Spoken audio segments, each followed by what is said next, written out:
You hear Nick Sirianni say he's not thinking about his job. What do you say? Yeah, of course he's thinking about it because, look, there's going to be a whole lot of things that are going to be reevaluated right now. Yeah. And starting procedurally with what? Look, number one, if you bring Nick Sirianni back, what do you have to do as far as the coaching staff is concerned to make some changes in order for this to get back on the right track? You made changes in the middle of the season when you took Sean Desai out of there and you put Matt Patricia in there. You know, there's a lot of talk coming out of there about whether or not Sean Desai could have maybe, made some changes as far as some of the assistants that he wanted to bring in there and he wasn't allowed to bring in there. Then when you look at the football team itself, look, the team is devoid of talent at the second level and at the third level at the safety position. Everybody attacks this team in the same way, every single person. And so now you have to figure out whether or not philosophically you have the right outlook as far as what it takes to play top-level pass defense. And then lastly, when you get back to Sirianni, is he really the guy that you want leading the charge going down the stretch here in terms of like a couple of years from now? Or is Bill Belichick in play? Is that the kind of guy who needs to be in play here? Because personally, I think it's something that you definitely have to consider. All right, let me check a few things off here. I was going to get to Belichick. Okay, since we're there, let's go. So, Nick Sirianni, look, he was in the Super Bowl 11 months ago.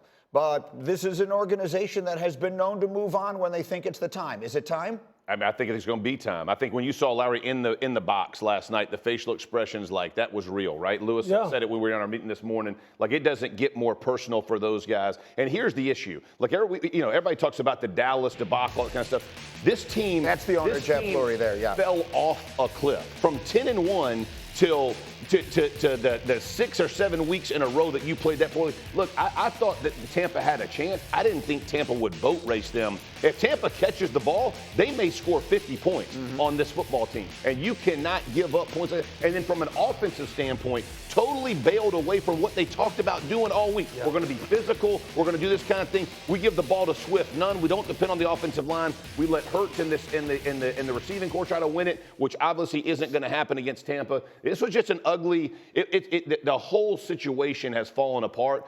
And so I think that's the indictment when you talk about this. Yeah, nobody's off the hook, though. I think we celebrated what Howie Roseman built last year. We have to appreciate that they had nothing, as you mentioned, on the second level and the third level on defense. Missing tackles is inexcusable. But also, they didn't have the talent. They're searching for safeties midseason. They're searching for linebackers midseason. The offense is a little different. The offense had the talent, but they could not consistently have an answer for the blitz. And I watched that game last night, and I thought, damn, they still don't have an answer for the blitz. I rewatch it. They have answers for the blitz, but they aren't killing people. They're like smalls, with the exception of that big play down the middle of the field to Smith. That was the only time when they made them pay for blitzing. So keep blitzing them.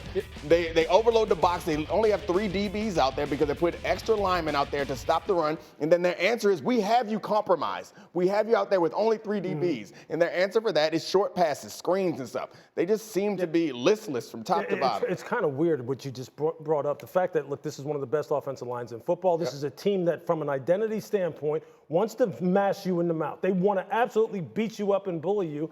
Yet they wouldn't do it last night. They got scared over the fact that Todd Bowles made some adjustments, brought some bigger people in when they thought first and second down base runs were going to be what they thought that's what Philadelphia was going to get, and they were going to try and take it away. And I asked you on the way in here, just because a team says they're going to try and take it away, does that always discourage you from actually just stopping running the football? Of course not, especially when you have a top 2, top 3 offensive line. So they misused the people that they had on offense, and defensively, they misevaluated the people that they had on that side of the football and tried to blame it on a defensive coordinator who didn't have his people in there in the first place, and then said, hey, look, Matt Patricia, you take over, and it looked the same way. So quite honestly, you got a bunch of different things you have to address on different levels here. And really, if you want to talk about people wanting to be held accountable, it starts at the very top and just work your way on down. Just keep on working your way down, because when you have a collapse like this, it's always multi-layered. Absolutely. I know people want to go, Sean Desai, it's you. Brian Johnson, it's you. Jalen Hurts, it may be you. You know football doesn't work like that. It's always a colossal kind of group effort. Especially not when it looks like this over the course of a month. That's right. A couple of months. That's when it's like that. You go even higher. Sirianni, you're included. When Harry Roseman, get your ass out here too. Everybody got to get something. When they ask the players, they ask Jalen Hurts, well, how do you fix this? He's like, well, don't you think we would have fixed it if we knew how? Right. You know why you can't fix it? because it's too multi-layered. Yes. Because you can't fix all those things. You can't draft people in the middle of the season. Right. What are you going to do? You're going to go out and find a coach who all of a sudden, like magically, is going to have every answer? No, you got to do that in offseason. There's a lot of things to work on here. I hear what you're saying, but let me ask a question on behalf of every football fan who is watching this and listening to this and saying, wait a minute, I was led to believe 11 months ago this was the most talented roster or among them in the NFL that drafted well again, including having Jalen Carter fall right to them. I was led to believe before this season began they might be the most talented roster in the NFL. Now you're telling me they don't have answers because their roster is so bereft of talent. How did that happen? No. Look, I believe they have answers on the offensive side of the ball. Absolutely. They just don't always go to them. They just don't always call on them. They don't really have the same identity this year as a year ago. So then you start thinking, okay, the loss of Shane Steichen is big. Yeah. Okay, Brian Johnson, we had a lot of hopes, but it just seemed like it was a situation that he couldn't really handle.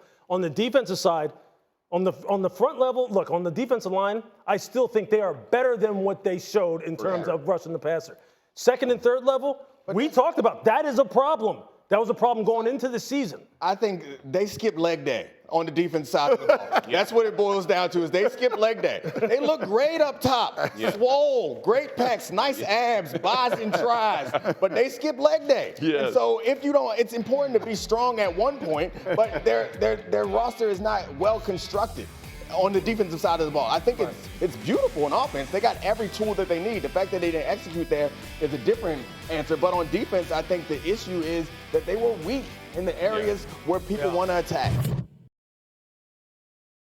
We may find out at some point Jalen Hurts was a lot more hurt than he was letting on all year with the knee and everything. But one way or another, they just stopped running the ball. To Lewis's point, they had 14 attempts the rushing last night and 35 passes in a game that was a game much of the night. Why? Yeah, no identity. I mean, we kept talking about this after when the fall began, and it's what are you going to lean on? What are you going to depend on? Every team has an identity, and when you walk in your locker room and you look at the offensive line they had, that's where you start, and you say, okay, however we have to put this game plan together, we're going to start by being physical up front, which, again, alleviates the defensive issues because you're trying to keep them off the field as much. It's complementary football, right? You find an identity for the entire team by grabbing a hold of what you do best. The problem was, whether it was Johnson, Sirianni, whoever's making that final call, you can't tell me you walk into game plans like last night and say, we're going to be physical all week, we're going to dominate up front, we're going to do these things, and then you just bail on the 10 runs to Swift, right? 10 runs, okay?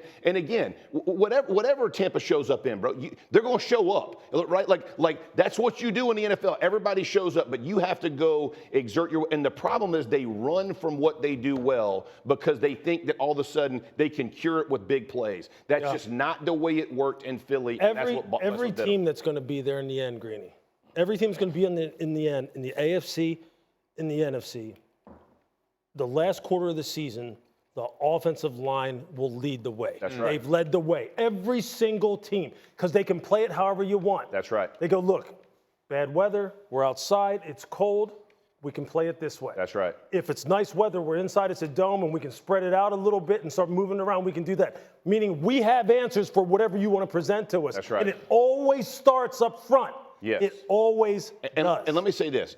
The last 2 weeks in particular, because Fox made this point, the Eagles face two coordinators that you know are going to blitz you from when you get off the bus to when you get on the plane to go home. Bro, they are bringing freaking heat and didn't have an answer on either. That's neglect. That's Wink Martindale last week and now Todd Bowles this week. Yes. Very quickly, two more things I want on this game, and we'll have all morning to do it. Very quickly, do you believe that they are going to make a coaching change? I'm not asking you if they should. Right. We saw the body language, everything else, how bad it's gotten. Do you think that they're going to make a change in Philly? I don't think that they make a coaching change in Philly. I was one who said that I don't think they should. Right. Then I watched that last night, and it's just, man, I don't know if the coach is the problem, but something needs to happen given how this season ended. And we'll work our way to the Belichick of it all. We would be remiss, and I alluded to it briefly. Adam Schefter is reporting that Jason Kelce, one of the greats in the history of his position, and you saw him emotional on the sideline last night, told his teammates after the game that it was his last game and that he is retiring. Jeff, you were a center. You're one of the great centers of all time, too. He is in the handful of the best. Just a quick thought from you on that. Trying to choke me up on this show. Hey, man, Hall of Famer. He is a Hall of Fame center, man. This is It has been a pleasure to watch this guy play football, man. He is as intense as it gets on the field. The levity he brings off the field has been priceless. I love his game. I love it. Congrats on an incredible career, my friend. I'll be there cheering you on when you walk in the Hall of Fame. It's as good as it gets, man. This is one of the late great Howard Mudds. Yes, sir. Like my man. Crown jewels right here. Yes, sir. This is a Howard Mudd draft pick. Yep. He was there when Jason was drafted out of Cincinnati. I was there. Yep. This is Howard's guy. Yep. He found him. He believed in him. He brought him along. That's his I met guy. with him after his first season in Indy, man. He came to the house, and the dude is an absolute stud. Yeah, we should all celebrate Kelce, but I also would like to point out that this is the most football-y man ever. I don't think Jeff cried at the birth of his children. this man over here welling up over a center retirement. That's a dude, man. That's a dude. Yeah. I'm gonna miss watching That's him that play. fraternity. That's And cool. one of the sexiest men alive, according That's to right. People magazine. So congratulations. Can we talk Jason. about that? No, let's not.